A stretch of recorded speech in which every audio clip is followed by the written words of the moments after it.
இதை பார்த்து கொண்டிருக்கிற அன்பர்கள் பல பேர் குருசாமிகளாக இருக்கலாம்.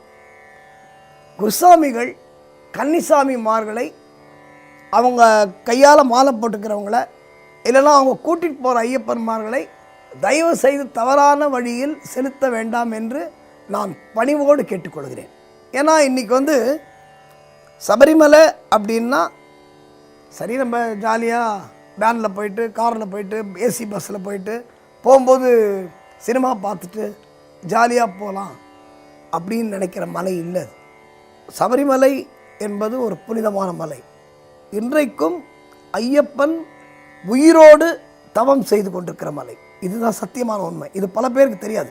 நம்ம ஏதோ சபரிமலைக்கு போகிறோம், கேரளாவில் சிப்ஸ் வாங்குகிறோம் அப்படின்னு நினச்சிட்டு போகிற மலை இல்லை.